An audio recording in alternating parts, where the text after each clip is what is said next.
King Solomon had prayed to God, not for riches and glory. He prayed for wisdom. He understood he had a great task ahead of him. And if he was going to succeed, he needed the wisdom from God. And we can see that God gave him that wisdom. We see that he was inspired to write such books as Proverbs and Ecclesiastes. And so we can benefit a lot from reading the wisdom that God gave him. In 1 Kings chapter 3 and verse 16, it says, "Now 2 women who were harlots came to the king and stood before him.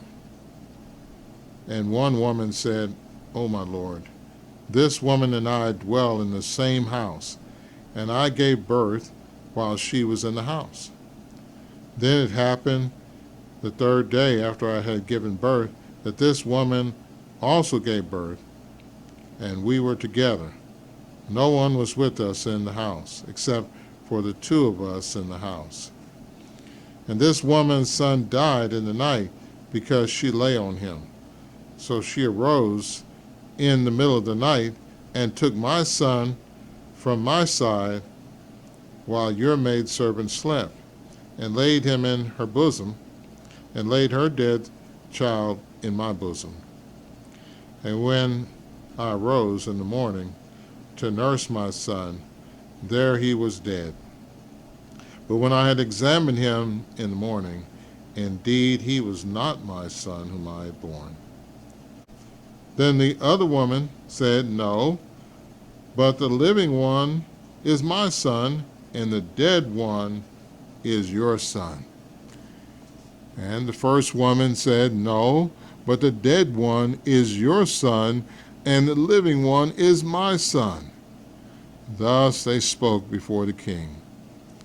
And the king said, 'The one says, "This is my son who lives," and your son is the dead one. And the other says, "No, but your son is the dead one, and my son is the living one." Verse 24 says, "Then the king said, 'Bring me a sword.' So they brought a sword before the king. And the king said, 'Divide the living child in 2, and give half to one and half to the other.'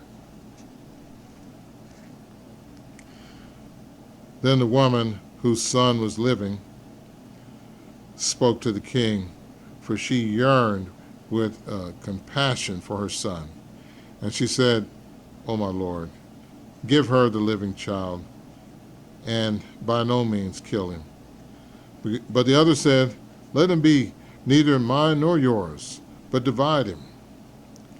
So the king answered and said, 'Give the first woman the living child, and by no means kill him. She is his mother.'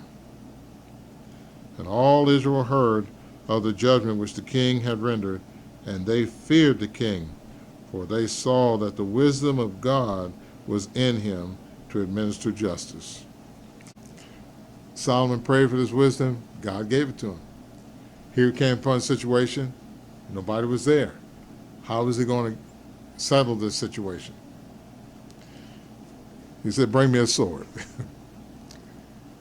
And that action that he took right there brought forth the real mother.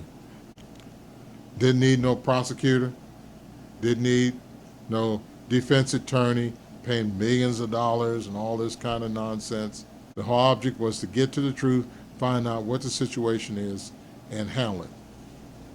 This could be a good example for even when there's custody battles of children. You don't automatically give the child to the mother.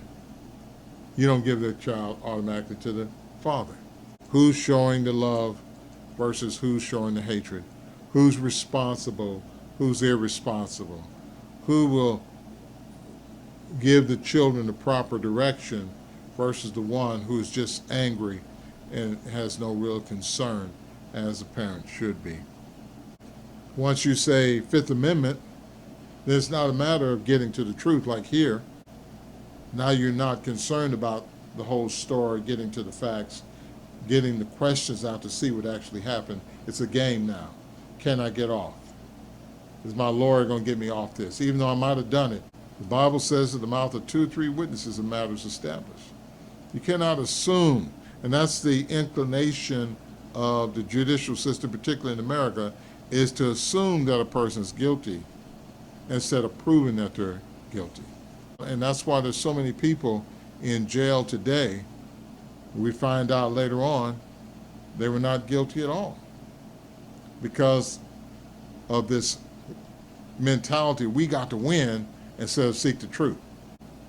No, and really, if the focus is like here with Solomon, find the truth, and once you find out what the truth is and establish that, then you proceed with whatever punishment or no punishment. Solomon rendered this great judgment, and they were in fear. Eventually, the whole earth will be encompassed by this kind of justice.